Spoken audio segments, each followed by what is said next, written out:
There isn't a dimension of our lives, of our government, of our country, of our foreign policy that has not been impacted by 9/11. It was more an attack on American capitalism. We knew that this was one of those fulcrum moments, economically, politically, psychologically. If you think of 700 funerals, at the time we didn't know exactly how many people had died, but 700 funerals, that's 10 funerals for 70 days in a row. She said, "Mother, I feel like Alice in Wonderland. I've gone through the looking glass and nothing will be the same again." The September 11th attacks in the United States fundamentally changed this country and the world. 10 years ago, I stood not very far from this spot, at Ground Zero, and watched with millions of other New Yorkers and people around the world as the first tower fell. Later that morning, as I headed back to the FT's Midtown offices in Manhattan, up the West Side Highway, no one knew who was behind the attack or what lay before us. But we did know that the world had fundamentally changed. I was coming back from a meeting in Zurich, and I was over the North Atlantic when my senior security person came up to me and said, "The captain wants to see you." My office at 120 Broadway was a block and a half from the towers, and I was sitting at my desk on the 25th floor, heard this enormous explosion. And I went downtown, and I got to the building, and I was standing at the door of my building when the other tower collapsed. And I started running, and I just happened to run to the right. If I had run to my left, I would have run into the tower collapsing and probably also wouldn't be here. But I ran to the right and ran from that giant black tornado cloud. And then I drove under a car as the black sort of overcame me. And I was sure I was going to die. Then the press was announcing that the Pentagon had been struck. And they said that a helicopter had crashed at the Pentagon. I looked out my window. I could see the flames from the Pentagon, and I knew it was not a helicopter. It was a terrorist attack. Political leaders began to grasp the scope of the rapidly changing developments, but confusion reigned. As security officials scrambled to deal with the crisis, the president and the congressional leadership were taken to separate undisclosed locations for protection. I never have been quite sure where we were. We were getting incoming information about, then there was another plane in the air. And I raised the question to the security people who were there, that somebody ordered that plane to be shot down. And there was silence, because I don't know whether they were wondering if that had been done, or they shocked that I would suggest such a thing. But shortly there, of course, after the plane went into the ground. United 93, United 903, do you hear Cleveland? United 93, understand you have a bomb on board, go ahead. Hey, we're making a turn at 956, he appears to be heading right towards us. United 93, Cleveland, do you still hear the center? They put me on a KC-10, which is a refueling large aircraft, and I was the only passenger. And as we arrived in U.S. airspace, two F-16s got on both sides of the wing to escort me in over the World Trade Center. I just saw smoking ruins, and I couldn't see the towers.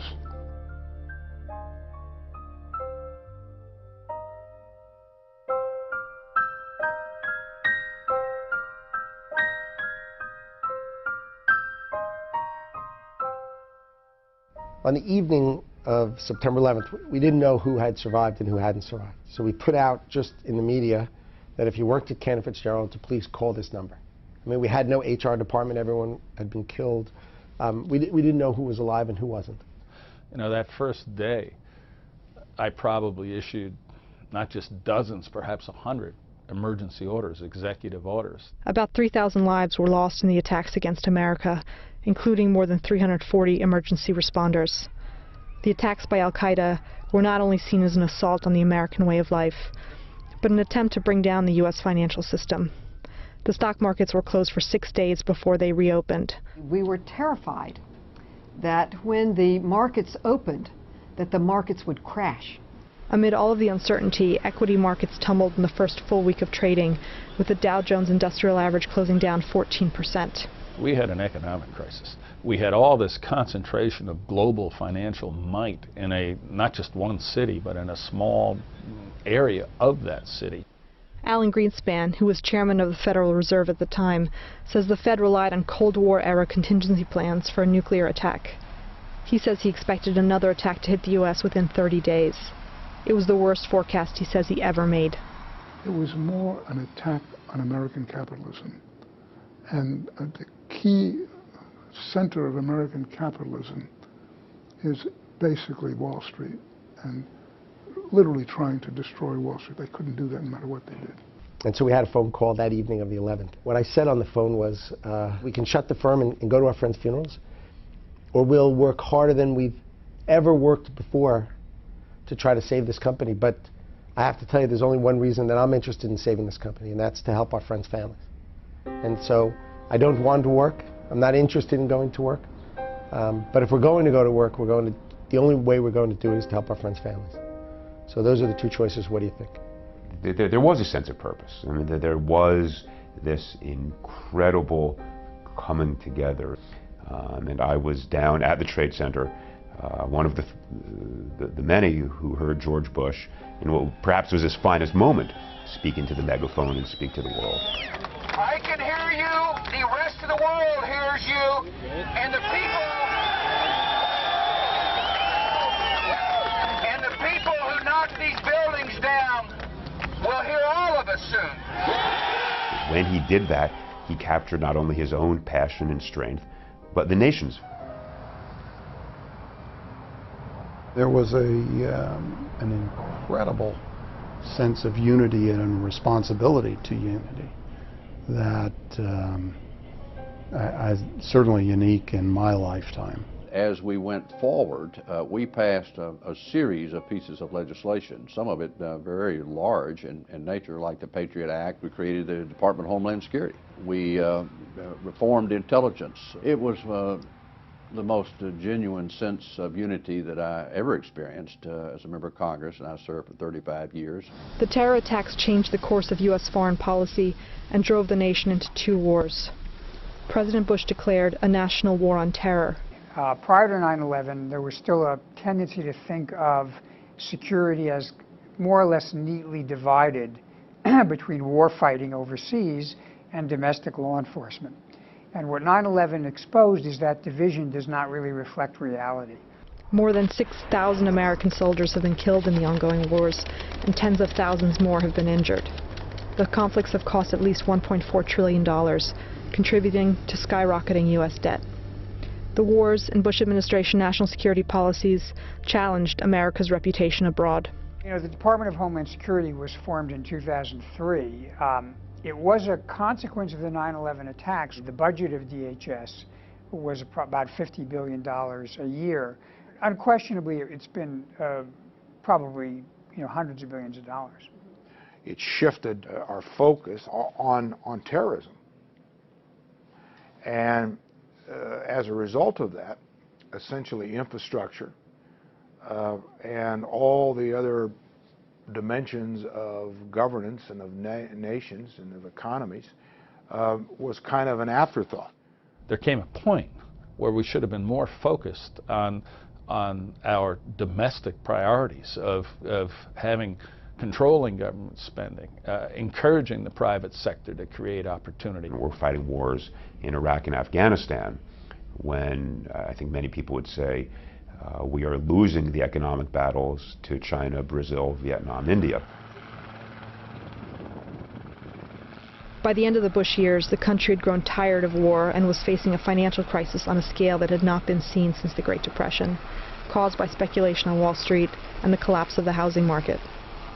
In 2008, American voters appeared to reject the policies that had dominated the country since the 9/11 attacks and elected a young senator named Barack Obama, who won the White House on a promise to unify the country.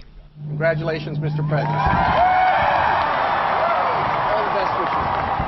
Today, I say to you that the challenges we face are real. They are serious and they are many. They will not be met easily or in a short span of time. But know this, America, they will be met.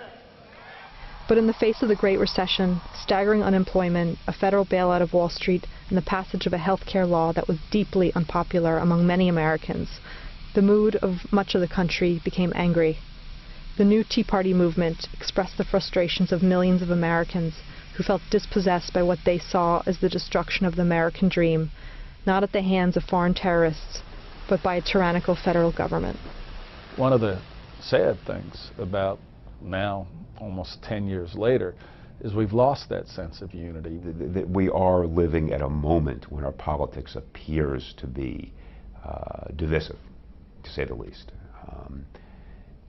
I think that the root cause of that is economic distress. When you think about the fact that, 1 out of every 5 men who wake up in the morning do not have a job to go to, I mean, that has an enormous impact on the whole morale of this country. After years of fruitless searches for the mastermind behind the 9/11 attacks, the day was brought back into focus on May 1st, 2011, when President Barack Obama announced that Osama bin Laden had been killed in Pakistan by an elite troop of U.S. forces. The celebratory atmosphere did not last long. Nearly 10 years after the attacks, the U.S. political system is all but broken. In August, the political divide between Republicans and President Obama nearly forced the U.S. to default on its debts. Washington has never seemed more dysfunctional. Even downgrading of the country doesn't create a singular event the way the kind of human loss that occurred on 9/11, because it's slower moving and because economics fires up ideological debate much more. This has ended up being much more fractious.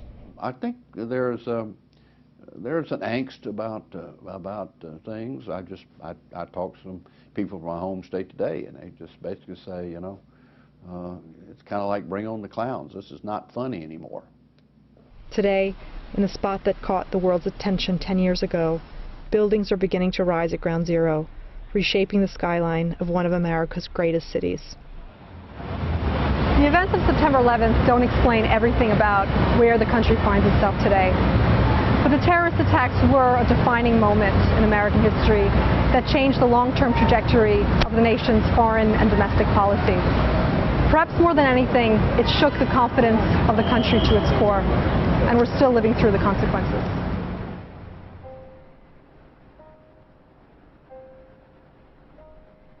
Well, we've had a memorial every year on September 11th because it's the most important place for me. We read their names, we show their pictures, we talk together, we celebrate being together in their lives, and we have a great bond. And it's the only place I want to be, and it is how I make it through the day.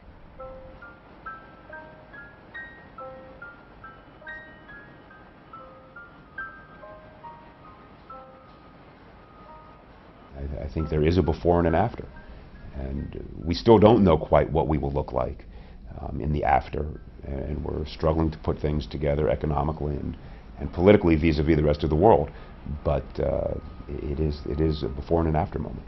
And we have to step back a bit from the anger and the finger pointing and try to solve problems, and to do that we have to see what we have in common as opposed to what divides us. This is a threat to our political system, but there is no evidence that the rule of law or the Constitution is in jeopardy or anything like that. Nobody who wants to change the system in any particular way. And how it's going to come out, I wish I could forecast, but I can't. We are seeing a new world order being built right now. And it's very difficult for America to come to grips with this. 9/11 knocked us off balance. We're still not back to where we were. Winston Churchill used the term once, the jarring gong of reality. This was America's jarring gong of reality like few we've ever had.